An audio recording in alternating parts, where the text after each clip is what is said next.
Hello, I'm Joyce Barrett with Heritage Ohio, and I would like to welcome everyone to today's webinar. Webinars are brought to you by the generous support of Heritage Ohio members and donors. Please consider becoming a member, which you can find at the Support Us button on our website. Heritage Ohio's mission is helping people to save the places that matter, build community, live better. Today, we will be having a wonderful presentation on signage in historic districts. We will be taking questions at the end of the presentation. If you have a question, please type it into the question box at any time. Most issues with the webinar software will be solved if you close the program and restart it with the link that was sent to you. We will send out a link of this recording with a copy of the recording at the end. After an hour, when the presentation's over, the recording will be sent to you, okay? And if you see on the right-hand side in your control panel, there's handouts. There's a handout of Denver landmark guidelines on signs, and I'm sure you can go to their website to get their complete guidelines, design guidelines. So today our presentation is being done by Crystal and Brittany. Brittany Page Bryant is Senior City Planner for Denver Landmarks Preservation. Brittany has a bachelor's degree in public history from East Carolina University and a master's of fine arts in architectural history from Savannah College of Art and Design. She's been instrumental in the development of the 5 Points Historic Cultural District Design Standards and Guidelines. Crystal Marquez is a senior city planner for Denver Landmark Preservation. Crystal has a bachelor's degree in urban and regional planning from California State Polytech University, Sonoma, and a master's in historic preservation from UC Denver. With that, I am ready to hand the presentation over to Crystal and Brittany. Thanks. Thank you so much. So I'm going to speak first. I'm Brittany, and we're going to go over the general guidelines for sign planning and Denver's historic districts. Denver has about 54 historic districts and 350 some individual landmark structures. And most of our historic districts are reviewed with our design guidelines for Denver landmark structures and districts. And our sign guidelines are Chapter 6 of that document.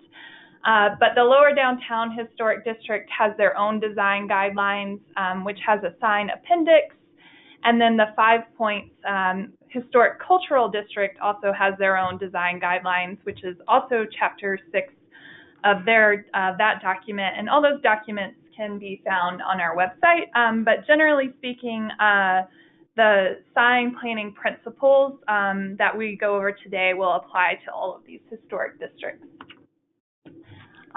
So within our historic districts, we encourage a hierarchy of signs where we have a primary sign that identifies the business, and then secondary signs that provide additional information on the business and what services that business offers. And we also encourage signs to enhance the pedestrian scale of historic buildings. We don't want signs to be placed at the automobile level. We want all of our signs to be visible when you are walking around our historic districts and at eye level. So we also encourage signs that can be read at during the daytime and nighttime, and use signs to highlight the entrances to the buildings. So here we have backcountry provisions in this picture here, and it's a good example of how successful the sign hierarchy is. So we have a projecting sign that identifies the business and their branding. We have an awning sign that also has the business name, and then we have window signs that give you additional information on what the services are provided within the business. So again, we want all of our signs to be pedestrian oriented, and here on this slide you can see signs from our Lower Downtown Historic District and Larimer Square Historic District, which is our first historic district here in Denver. So you can see that all of these signs are located at the pedestrian level and readable from the pedestrian level, and none are oriented towards higher up on the building facade. We really discourage upper story signs within our historic district with special exceptions. We also encourage signs to emphasize the building architecture.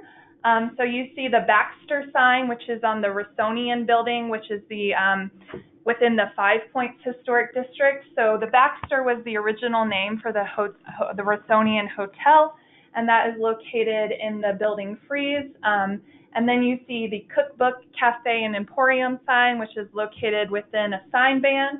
This is actually an addition to a historic building, so this is an example of how the building was designed to accommodate signage.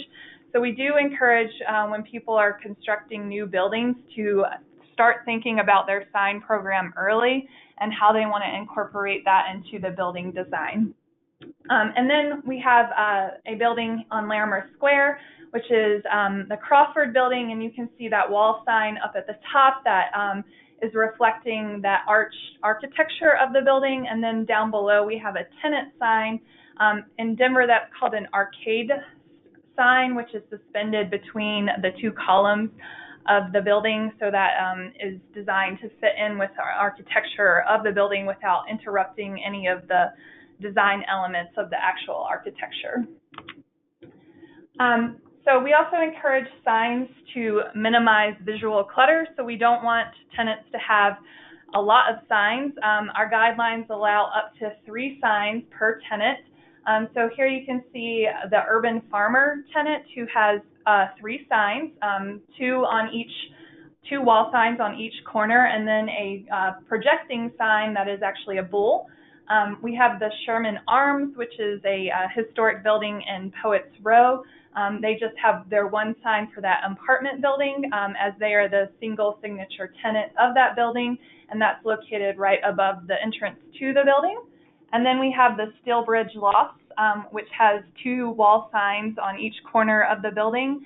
And then they have a tenant in their ground floor, which is a bank, which has 1 sign. So when we're talking about signage in Denver's historic districts, it's really based on how many tenants are allowed signage, and we limit that to 3 generally. Sometimes the commissions allow an additional 4th sign if you're located on a corner. So that would allow you to have 2 signs per frontage. But that's flexibility that's given by our commission and not us as staff. We also encourage signs to be constructed out of high quality materials. We want these to reflect the architecture of our buildings, which are higher quality materials. But we also want the signs to be high quality materials so they stay in good shape throughout their lifetime. So here we just have a variety of signs in our historic districts that are high quality materials. We have the Rio sign, which is constructed out of neon. The Deep Roots Winery and Bistro, that is actually wine corks, but it has a special finish on those corks to preserve those corks and ensure that they don't break down. And then the Mudhead Gallery is just a high quality 3-dimensional projecting sign. When we are signing our historic buildings, we like to limit the physical damage to the historic buildings caused by the installation of signs. We encourage signs to be installed into the mortar joints or wooden materials rather directly into cast iron or brick or stone or terracotta. We also encourage our signs to limit the number of anchor points when you are mounting into the stone or terracotta if you have no other options. And then we also encourage you to reuse old sign brackets wherever possible, or locate signs where old signs have been located, so you're not creating all these intrusions into the building facade when the tenants do change out. So here we have the Rock Mount, which is a historic building within our lower downtown historic district. This is an individually pin-mounted sign that is located into the mortar joints of the Rock Mount building. So one of the big tools that we use within Denver as part of our sign planning process is a comprehensive sign plan, which we call CSPs here in Denver. There are 3 types of CSPs that you can do. So vital signs are required when you are in the lower downtown historic district and you're a multi-tenant building that wants to put up a projecting sign. So these are required by the Denver zoning code. So we do review a lot of comprehensive sign plans for projecting signs within our lower downtown historic district. We also have large facility comprehensive sign plans, and these are more applicable for large campuses like our Denver Art Museum campus, which is located in the Civic Center Historic District, or our Lowry Historic District, which is the historic Air Force Base. So this allows you to create an overall sign program for a number of buildings within a campus. And then you have the supplemental comprehensive sign plan. That's essentially each individual building within a large facility having their own comprehensive sign plan in place. So those are the three comprehensive sign plans that are allowed per zoning here in Denver, and they're a really useful tool for us to control sign clutter, sign locations, and sign types within our historic district. So this is an example of a comprehensive sign plan that we reviewed in our downtown historic district on the historic Colorado National Bank building, which you can see here in this image. So prior to their submittal of a comprehensive sign plan, they were proposing two projecting signs, one for the Renaissance Hotel, which is the primary tenant in the building, and one for the Range, which is a restaurant tenant within the building. So they actually wanted to install a projecting sign at the corner for the Range tenant, and this sign was constructed out of a internally illuminated plastic material, which is not something that we allow within our historic districts. And then they wanted to, above the Range sign on the second floor, where you can see the sign mounts at the corner of the building, and they wanted to install a projecting sign for the Renaissance Hotel. So we felt that these signs were not appropriate for the scale of the building in terms of design and materials. So we did go through the comprehensive sign plan process with this tenant to get a better sign program in place. So once they identified that a CSP was the right way to go for them, they identified all the existing signs that are on the building, and then all the potential signs that they would potentially want to use on the building. So they identified for this building that they would like to use a building ID sign, which is for the Renaissance Hotel, a tenant sign, which is for their Range tenant, and then some projecting signs and window signs as well. So this is the floor plan of the Colorado National Bank, and you can see all the locations there that identify potential sign locations for this building. So CSPs really just identify where signs can be placed on a building, not particularly the individual tenant signs. So these are the elevations for the Colorado National Bank. Again, this is just identifying potential locations for signage and creating a coordinated sign program for this building. So you can see in the green box on your screen, that is the primary tenant sign location for the Renaissance Hotel. And then in that blue box, that's the sign locations for tenants within the building as well. So that includes Range and a coffee shop that front onto 17th Street. And then we have some window locations, which are all the the purple areas. And then we have a wall sign, which is the reddish kind of sign above the door on the long elevation there. So just identifying where signs can be placed on this building. And as you can see that all of these are located at the pedestrian ground floor, not above the second floor as they were originally proposing. So after we went through the CSP process, we feel like we got a better sign for the Renaissance Hotel that is more scaled to the building in an appropriate location and near the primary entrance of the hotel. So this is the sign that is actually installed today. It is a raised three-dimensional R with neon on it, and then it just has Renaissance in very small writing, but it's very appropriately scaled to the building. And then this is the sign that was approved for their tenant Range.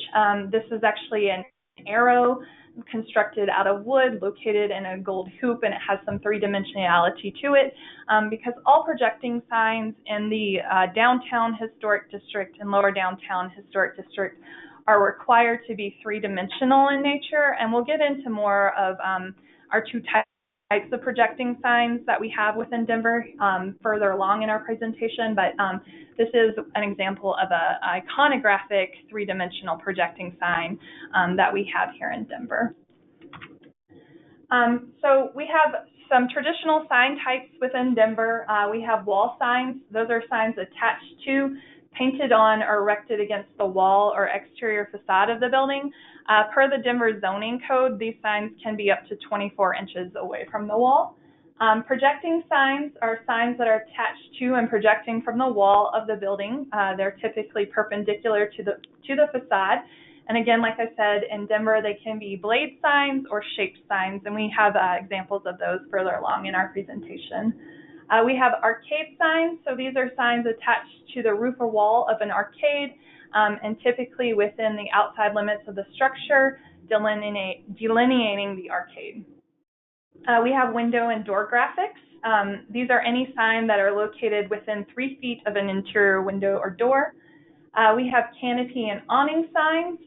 Signs that are affixed to a canopy or awning are not something we see often here in Denver, in all honesty.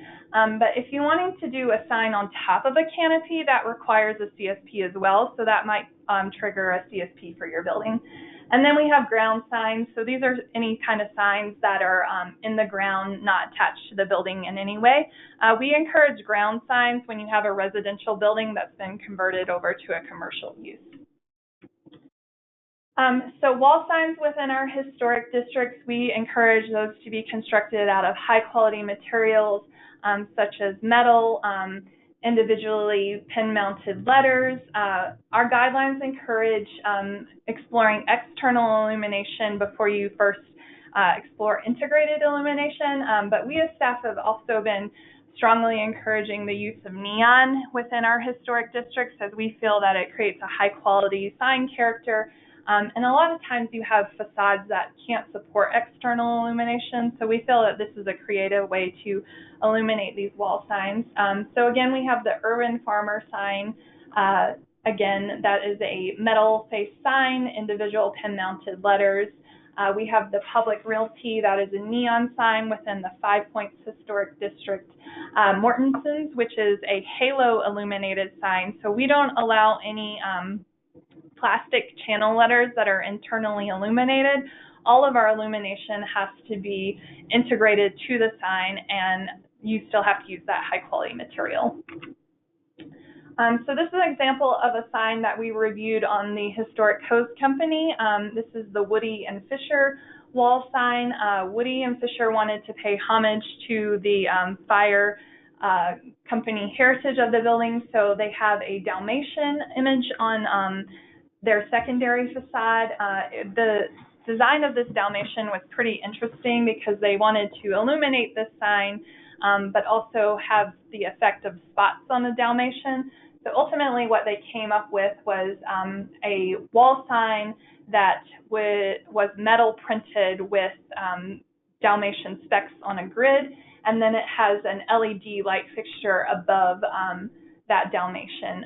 Now the actual lettering for Woody Fisher, that's illuminated with neon. It's an open pan channel letter, and it is located on a channel letter mount to minimize the number of intrusions into the building facade. So that's what you can see, the underline there of Woody Fisher. So that's how they preserved the building facade of this building that went under a pretty extensive rehabilitation recently. So this is the Woody Fisher sign again. So this is that Dalmatian that I was just talking about, and you can see that open pan channel letter with the neon inside of that. So this is the level of detail that we require from our applicants when we're reviewing sign applications to make sure that the infiltrations into the building are minimized, making sure that the illumination is something that we allow. So we require a pretty high level of detail in our sign applications before we will approve them and release them for permitting. This is on the primary facade. Above the entrance is pretty similar to the previous sign. So when we have multi-tenant buildings, we don't want all of those tenants that are above the ground floor to have signage at the ground floor. So our guidelines encourage that whenever you have a multi-tenant building and you don't have access to the ground floor and a pedestrian entrance from the ground floor, that you use a tenant or panel directory sign on the first floor. So we also require those to be of high quality materials. So here are two examples of multi-tenant signs that are used within our historic districts when it's a multi-tenant building. So again, projecting signs are something that are really important within Denver, and we have two types. So here you have three-dimensional iconographic shaped projecting signs. We have the upstairs circus, which is actually a kind of craft business where you can go in and do a craft. So it's a circus tent. We have blue sushi sake grill, which is an octopus that has neon integrated into the design of the octopus. Below the octopus, we have the Kachina kitchen sign. So that is a three-dimensional Thunderbird sign. And then we have the A&B Bank, which is a bank vault here. So these are all in our downtown, lower downtown historic districts. Again, all signs in these districts have to have three-dimensionality and iconographic shape to them. So we're going to talk about our projecting signs. So this is a projecting sign that we received for Orta Vez in our downtown historic district. We thought this was a great blade sign design, but it didn't meet the requirements for three-dimensionality or iconographic design. So we actually talked to the applicant and let them know that we needed something that had more shape and dimensionality to it. So after they submitted this blade sign, they actually came back to us with this 3D projecting sign. So basically what they did is just stripped away the backer board and made the skull a three-dimensional shape with external illumination. And this is currently up in our historic district, and that's the sign now. So this is an example of how we do push applicants to be more creative in their design, because their initial sign was a good blade sign, but it's not something that we allow in our lower downtown historic district. So we push them to be more creative, and you can actually get better designs when you push your applicants. I mean, they do know how to get more creative. So don't be afraid to ask for better designs. Okay, well, I will jump in now for the rest. So this is an example of a sign submittal I received for a coffee shop on Federal Boulevard in one of our districts that's outside of downtown. This was the first iteration kind of proposal from the sign company that they said the business owner really liked. The sign was, however, an internally illuminated circle, and we don't really allow internally illuminated plastic of any kind. We discourage that, and it was flat-faced. We did explain to the applicants that if a sign can meet our design guidelines, then their signage can be reviewed and approved administratively, and that's a carrot that we hold out to them a lot when they propose kind of uninspiring signage. So typically we let them know that if they want administrative approval to really get more creative with it, and we can typically give them a certificate of appropriateness within about 2 weeks.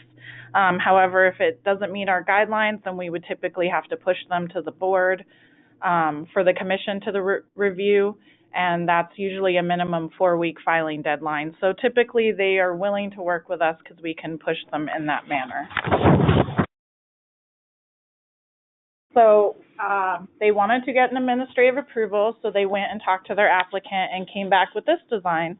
And this much better met our guidelines. It was shaped, it had more three-dimensional elements, and the only internal illumination was the push-through lettering, acrylic lettering. So with this iteration, we administratively approved them, and they did not have to go to the commission.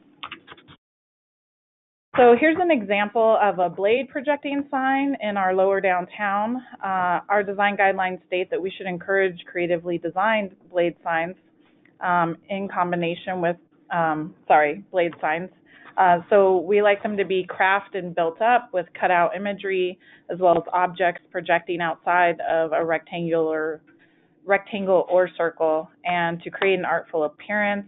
We do limit projecting signs to one per facade or business, except at corner buildings. So like this one has the corner instead of having one sign on each elevation.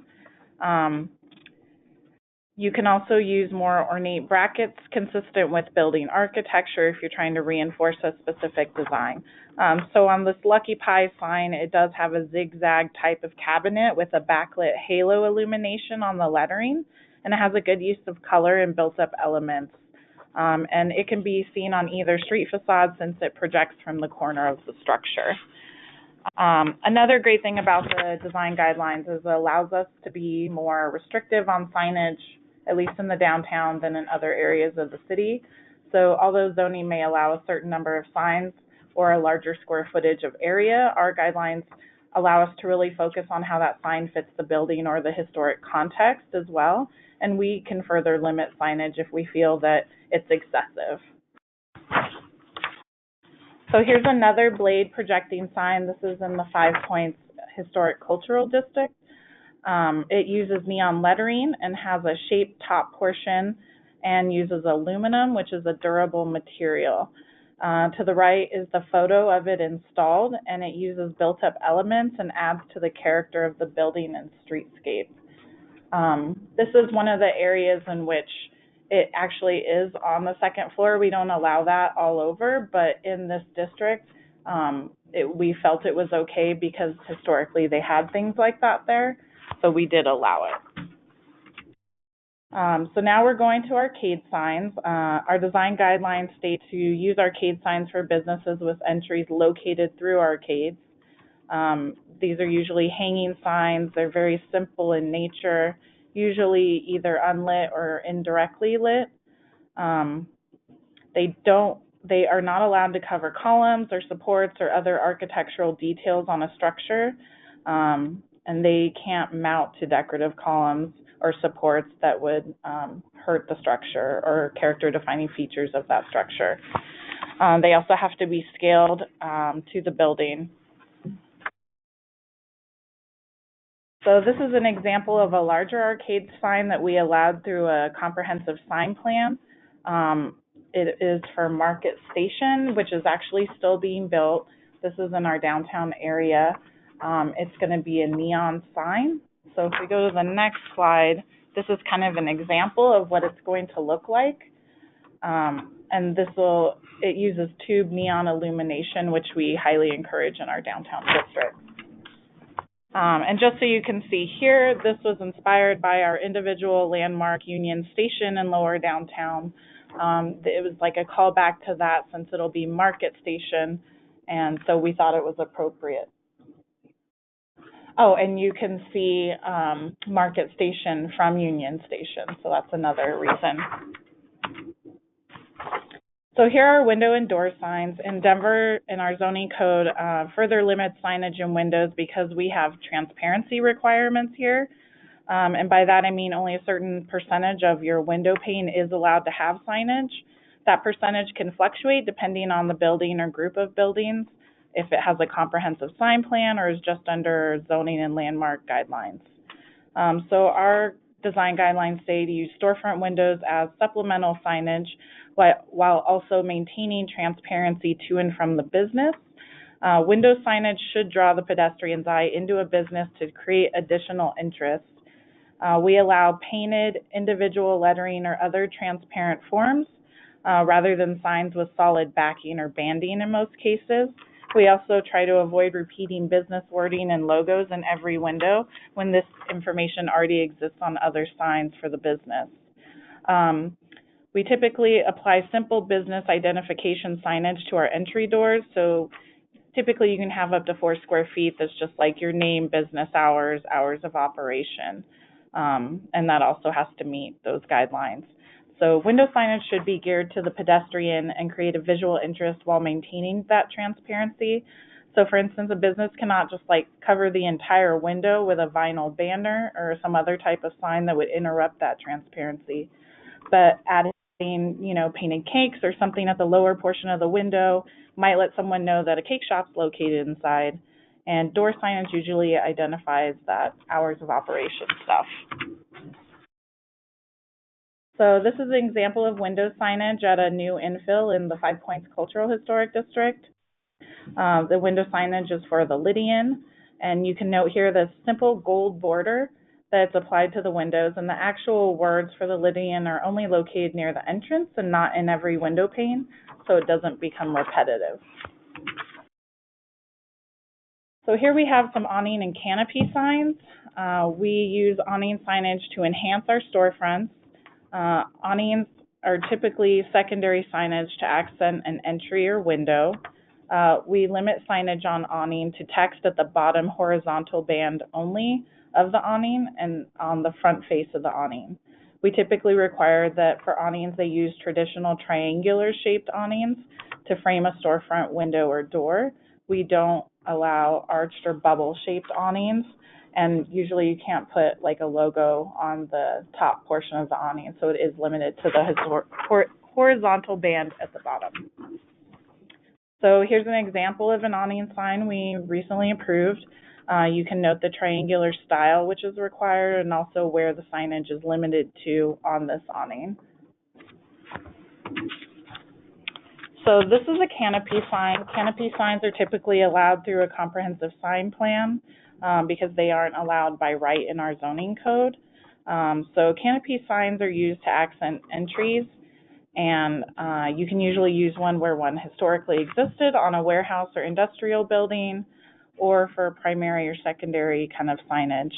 We do require that the canopy signs not cover or remove architectural details when mounting signage to a historic canopy, and adding signage to canopies either keep the signage contained within the outer limits of the canopy or mount above or below. So this is just an example of a canopy sign on a newer infill project in lower downtown for Dairy Block, but this is Poca Loca, which is a business inside Dairy Block. And it's made of aluminum, which is one of our durable materials, and utilizes individual LED bulbs rather than having a flat face. And it's mounted on the canopy with lighting directed toward the alleyway and away from the apartments behind it. Next, we have ground signs. These types of signs are usually used for businesses outside of downtown, or for civic or institutional buildings, or for historic houses that have been converted to new uses. These signs should be subordinate in size to the historic buildings, and they should be simple and easy to read and use individual lettering and not an internally illuminated plastic box. We usually ask that ground mount signs are placed in a location that's readable from the street and appropriate to the building and its surroundings.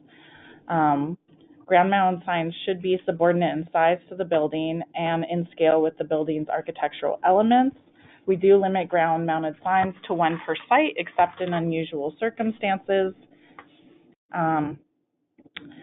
Do not design monument signs to be so elaborate that they replicate or upstage the architecture of the historic building. So we do like simplified designs and individual letters whenever possible.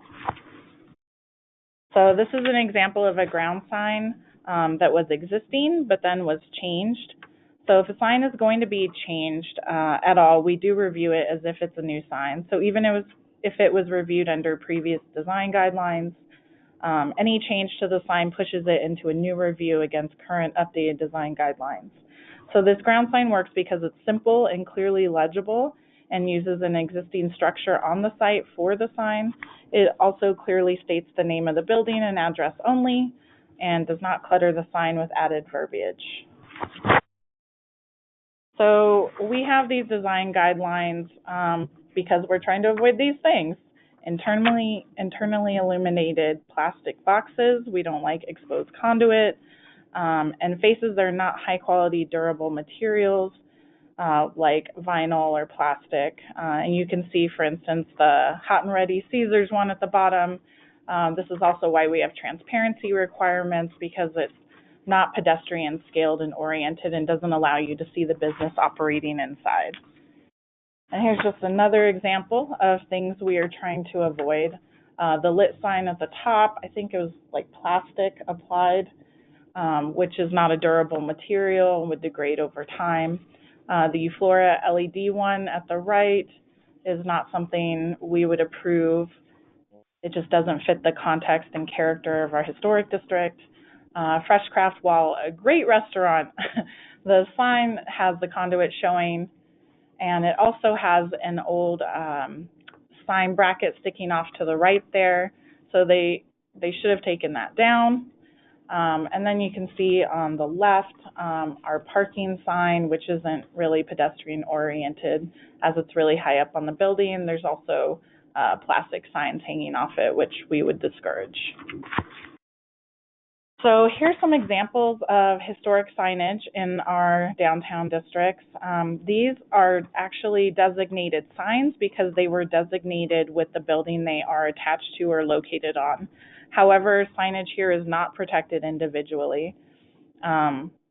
So we do try to retain historic signs even if a new use moves in. So for instance, the Benjamin Moore paint sign is a neon sign that lights up at night.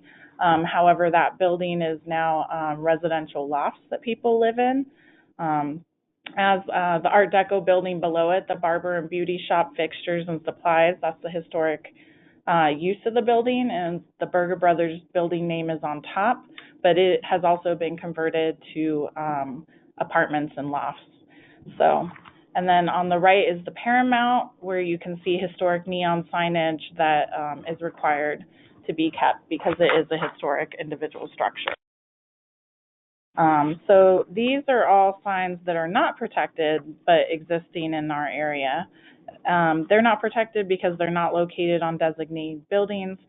However, we are currently exploring ways of protecting historic signs on buildings that are not designated, or historic signs where the buildings themselves have lost historical significance. So for instance, the music neon sign that's located on Tennyson Street, the building is not protected, although we do love the sign and would encourage the reuse and keep of that. The Broadway Plaza Metlo sign, that was actually a motel, so they've just moved the letters around but kept the sign, and the old motel has been converted into individual tenant uses, so they have like coffee shops and other stuff in there instead of it being a hotel now. The University Hills Plaza sign at the bottom left, that's probably the most iconic thing for this older strip center. The sign is kind of what makes it, so we are trying to look into ways to save that sign, although this strip center may change and I think be redeveloped. And then the bottom right is an old ghost sign on an undesignated structure, which we would encourage retaining that sign if possible. So our guidelines do ask that you maintain a historic existing sign. These two signs are located in the Wyman Historic District and located on Colfax Avenue. So they are older signs where Pete's Kitchen, he throws the hamburger, so that moves. And on the Satire Lounge, I believe that the arrow moves. Current zoning code doesn't allow animated signage in our historic districts, and when these stopped working, the applicants did want to come in and restore them, which our code doesn't really allow, but we were very supportive of it because we feel that it kept the historic character of Colfax Avenue, and so they did go through a Board of Adjustment process to get a variance to restore the signs and let them be animated. And when we were alerted to that application, we did also show up for that hearing to support them in getting that, and they were approved for it. So it also says to maintain existing historic signs. So this is Club 715 signage, which is located in the Five Points Historic Cultural District. And it actually had to be repaired on site because our zoning code says if you take the sign off the building, you can't put it back because we don't allow signs to be over the roof or parapet anymore. And also we typically would not allow it to be flashing or animated. So because they couldn't take it off, they had to repair it on site, but our guidelines do support that, and so they did that. Our guidelines also state to preserve historic painted wall signs. So leave a historic painted wall sign or ghost sign exposed. And we also require that you not restore a historic wall sign unless the sign is in extremely poor condition, since over-restoration can cause confusion over the age of the building and the sign and the time period featured. So for this particular building, you can see the before and after. At the top is the building before it was restored, and while they were restoring the building, they found this UE Cafe ghost sign, which they have kept. So that's kind of the end of our presentation. We have our website featured here. We're open to any questions you have, and our emails are located there as well if you have additional questions later. Okay, thank you so much. We're going to get into answering some questions, and we have some that have already come in. The first one, do you have a list of high quality materials? We don't have a specific list. Our guidelines do say to use high quality materials such as metal, but we don't have a specific list. We don't have a lot of like brochures or guides that we hand out when we're reviewing signs. But when signs come in, we do make recommendations on what we would consider high quality materials.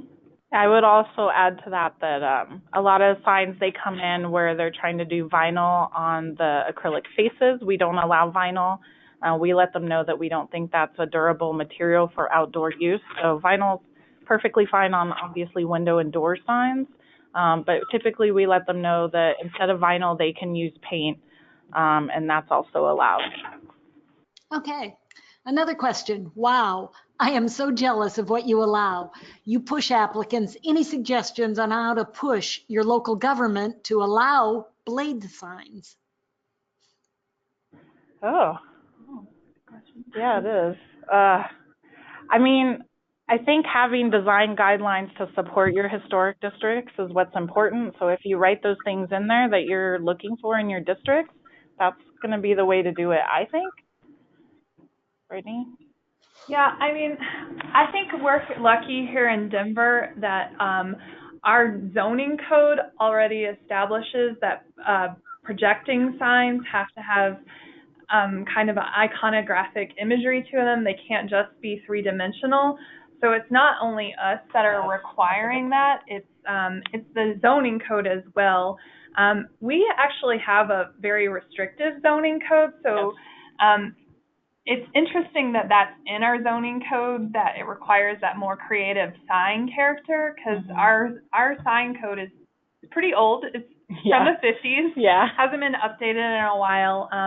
So we do have some kind of, I guess, luck here in Denver that we do have that code, because I came from Savannah, where we had a lot of blade signs, and they were internally illuminated boxes a lot of the times, and they weren't really creative in design. But that's because the underlying code didn't require that. And so, you know, it's helpful that we do have that. But I guess I would reach out to city council and lobby for those kinds of things. Yeah. Okay, thank you. The next question, design aesthetic is subjective. How do you navigate this conversation with applicants on what is good design and better design? So typically when we first get a submittal, or if we do meet with an applicant, depending on the size and scale, their first iteration is usually the very basic of what you can do. And we typically try to respond with, you know, our design guidelines ask for creative use. Downtown actually requires the 3D and iconographic if you're doing projecting. But our design guidelines kind of support us getting better materials and things. So typically, if it's very uninspiring, we'll kind of try to push them in a better direction by showing them examples of other good signage that we look for, or letting them know how adding neon or doing elements that we think are good we'll get the sign approved quicker. We also let them know when they submit that we are a team of about 11 people on Landmark, and we bring all of our projects, including signage, to our team to kind of get everyone's ideas. So I think that really helps us when we respond to applicants, that it wasn't just me personally, Crystal or Brittany, saying we don't think this is appropriate. We bring it to a team of 11 people and usually come to some consensus, so that when we come back to them, we can say, you know, we've reviewed it with a team of 11 people here, and they all agree that this element's good, but maybe you can change this or that. We also don't get into specifics like what the font style is, what the messaging is. So, you know, we're really focused on making sure it's the high quality materials, it has integrated illumination, and it's meeting our design guidelines. We don't get into the specifics over, you know, the messaging or the specifics of the design.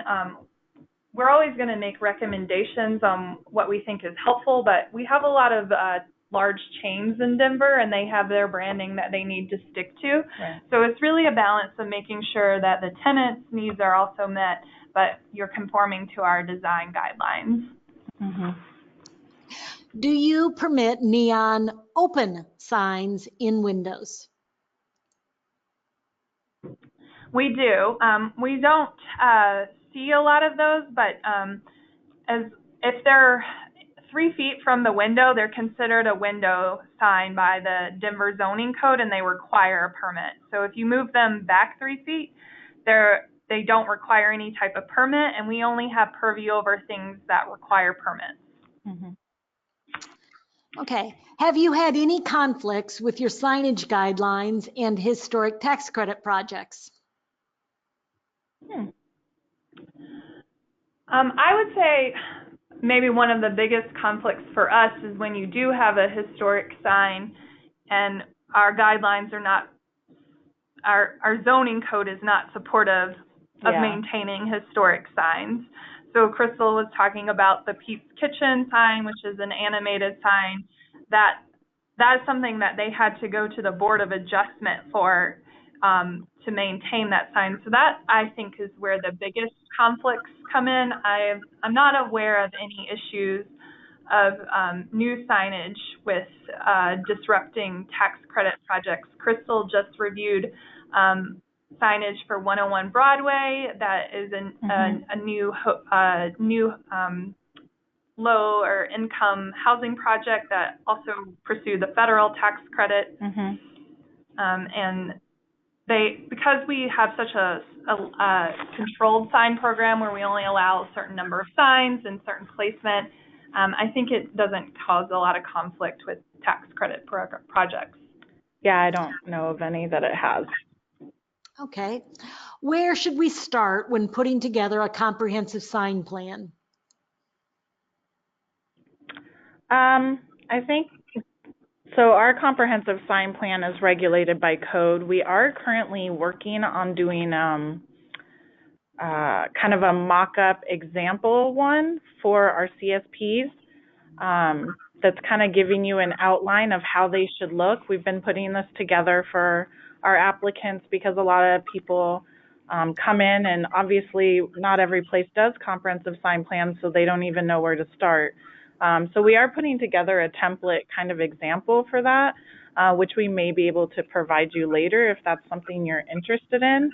And that's usually helpful to applicants and to whoever wants to do these to kind of see what we use them for. And like Brittany had stated earlier, it's really about sign locations and placement on the building overall. And we do, even though like it'll show a lot of locations, you can't necessarily use all those locations. So if you have additional questions on that or would like to see that template, just let us know. I would also say we as Landmark staff review comprehensive sign plans in conjunction with a sign team. Right. So we are making sure that the language in the comprehensive sign plan meets the design guideline requirements, but we have a sign team that Crystal's a part of that is also making sure it meets the Denver zoning code as well and has all that appropriate language there. Comprehensive sign plans do require review before our commissions, and then they are also forwarded to our Denver Planning Board for review. So they do take a while to do. They are a big undertaking, but we have found that they have a lot of value as far as programming for multi-tenant buildings. Right. Okay, thank you. Can you explain more why 3D signs are required for projecting signs? So actually, that's written into the zoning code specifically for the downtown areas. We do also, in planning services, have an urban design team. And so they typically review from the zoning code that requirement. It states something like it has to be 3D and iconographic. I believe that's because the downtown areas wanted more creative signage. If you look at old photos of old signs back in the day, I think they really wanted to get away from those internally illuminated types of signs. So I'm not sure when that was added to the code, but there are like 5 specific points. So not only is it something, you know, written into our landmark design guidelines, it's something that's required in downtown whether you're landmark or not. So I think that helps back us up, because even if you don't want to do it for us, you're going to have to do it for them anyway. So that is kind of why it's required that way. Yeah, it's about creating a unique sign character in the downtown historic, or the downtown zone district, which our downtown historic district and lower downtown historic district are under. Right, and there's many areas downtown where it's not historic district, so it kind of, our districts overlay that, so it exists even outside of us. It's more about creating a character for how to get people and pedestrians downtown. Okay. Do you have maximum size requirements? Specifically, do window signs have a maximum percentage that they can cover? That is written into the zoning code. Actually, in our zoning code, I think it's, I want to say in Article 13 of the Denver zoning code, there is a definition for the zone of transparency. As landmark, that's not something we look at or really regulate per se. That's all done through zoning. But they are required to have, I believe, like the 5 foot to like 7 or 8 feet up, that has to be transparent. So that typically ends up with window signs being located at the bottom 20% of the window panes, or sometimes at the top, because that zone of transparency kind of doesn't allow them to put window signs like right at eye level for the pedestrian. And we think when you're reviewing signs, it's really important to look at the scale of the building, and also the adjacent sign character. So right. That's what comprehensive sign plans really help with, because they define how big signs can be and create a cohesive sign program for that building. So we're always looking at the scale of the building when we're reviewing signs. We do have some guidelines talking about size, but a lot of times the building can support a bigger sign than what our guidelines say to do, but a lot of times the building needs a smaller sign because it's a smaller historic building. So our sign planning guidelines do talk about relating to the scale of the architecture and building. So we think there should be some flexibility there, but you also don't want to overwhelm the building with a too large of a sign. Right. Okay. Do you allow temporary signs such as sandwich board signs or banners? So actually we do. They are allowed by the zoning code. We typically don't review temporary signage and landmark, but people can go get temporary sign permits. They're typically allowed for 45 days. Or sometimes you can do like grand opening signs that are allowed and don't really require permits. But for things like that, we wouldn't review it because we only review things that require permits. Except temporary, we don't really do because it's not permanent, and I feel like would be a waste of our time. Like if it's a sandwich board, you can just pick it up and put it away. But sandwich boards are an illegal sign type in Denver. We do have some flaws in our design guidelines. So the lower downtown design guidelines do talk about using sandwich boards, but that's an illegal sign type in Denver. So that's something we do need to get removed from our design guidelines. But this is also an example of how we as landmark staff have integrated more with zoning staff to make sure that when you submit a sign, it meets our requirements and also zoning requirements, so you're not having to go through this really long review process. Okay. Our design guidelines don't take money into account, which is why they allow plastic as a material. What do you all do when business cannot afford a more creative sign? So we also do not take money into account, and our design guidelines still require high quality durable materials. So basically we kind of use it to fall back on and say, well, if you want a sign here, it has to meet this. Honestly, I get a lot from the sign companies saying, well, I have to do vinyl because paint's more expensive or something to that effect. And I say, well, if you really want this sign, you'll meet our design guidelines. They come around. I also had one, for instance, we had a new urban putt come in here. They wanted to use a foam sign from their first location, and we feel that foam is not an appropriate outside durable material. And they were like, well, we already have this made. And I'm like, unfortunately, we have design guidelines in Denver and you're in a historic district, so you have to meet that. I can work with you on using something temporarily, but you still would need to meet our design guidelines to get an approval from us. Or typically we tell them they can go to the commission, and that really helps us get them to meet our guidelines, because nobody wants to wait 4 weeks to be heard at a commission when they can get an approval in 2 weeks. I think also having a variety of sign types that we allow, so projecting signs, wall signs, arcade signs, I think that all helps because projecting signs are usually a little more expensive than a wall sign. So, you do have options as far as what sign type you're using. Agree. Is there a magic formula for creating the size of a sign best for visibility? No. I will say zoning allows a certain you can have 1 foot of this per front line of your zone lot or whatever your frontage is. Typically we are more restrictive in that because we only allow a certain number and type. And also I have had a lot of pushback on someone trying to maximize the size. But I think our design guidelines, where they say that it really needs to be in scale with the architecture, really helps us say, this isn't really appropriate, it's just too big. They usually try to say, well, zoning will let us do this. And we say, well, we also have purview and we trump zoning. So, and I say trump only because we're kind of the first step in the process. So typically zoning won't even look at their request until we have approved something. I also say our applications require pretty detailed views of what the sign will look like on the building.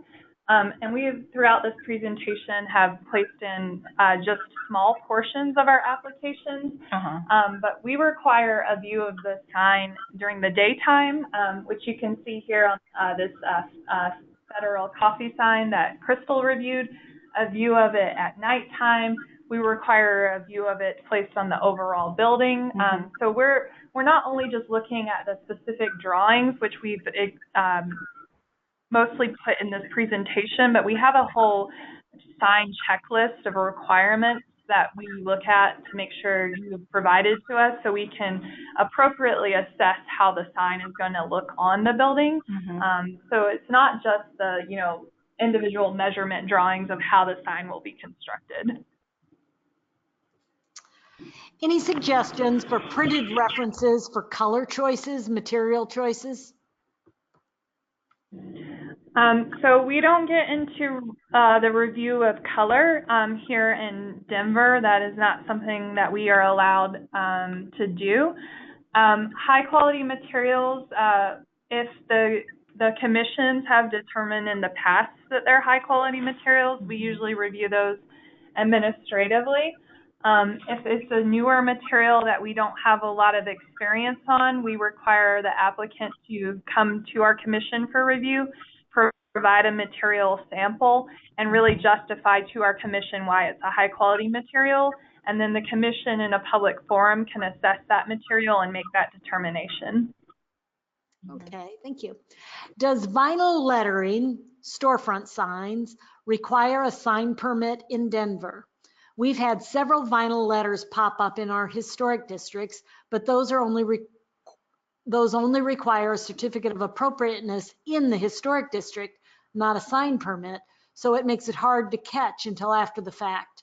Most people, if they ask about permitting at all, only ask about a sign permit from an office outside of ours, not anything additional. So if it's a vinyl, okay, go ahead.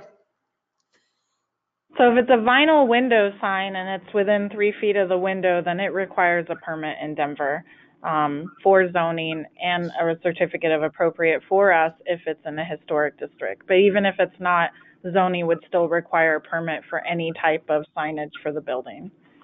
So I will say we also have a number of issues with illegal signs popping up. Yeah. We'll have people who reach out to us and we tell them, no, that requires our review and approval, and then we never hear back from them. And then a couple days later, we'll walk down the street and see it put up. What's really helped with us here in Denver is we got our own inspector about a year ago who is responsible for all of the historic districts, and he focuses solely on those. And if there's anything illegal, we now have our own inspector that allows us to cite people. Yep. So what is there a fine, a penalty that they're assessed when they put up an illegal sign, as well as making them take it down? So typically we don't try to fine people or cite them right away. Typically the inspector will kind of give them a time period to start working with us, because we're not trying to penalize people with fines. We want them to correct it and get permitted and meet our design guidelines. So typically our inspector will say you have, 1 month or 20 days or something to submit an application to Landmark and start working with them. It's only after that time period, if they ignore that or ignore working with us or don't bother trying at all, that the inspector will start citing them and giving them actual tickets. And what is that penalty? I don't know the details, but it escalates the more you ignore them. Yeah, it can get up to $999 a day. It just depends on how long you've chosen to ignore that request. So I hate to cut you off, but we have colleagues who need this room, so we have to be exited. Okay, thank you so much. I have a few questions, and for those people who have questions, we'll do that in writing after the fact with the presenters. Thank you so much. Sure, just email me and then we can respond. Okay, thank you. And then if you think of any other questions, we're happy to answer those later as well. Yeah, if you guys come up with questions later, feel free to email us. Okay. I would like to thank everyone for attending the webinar today. Please join us for our next webinar, February 12th, Municipal Planning and Zoning Fundamentals. This is a summary preview of a new course designed by Kimberly Burton and Kyle Ezell that they've designed for municipal officials for the City and Regional Planning Program at Ohio State University. So thank you very much, and we'll see you next month. Thank you. Thanks. Bye.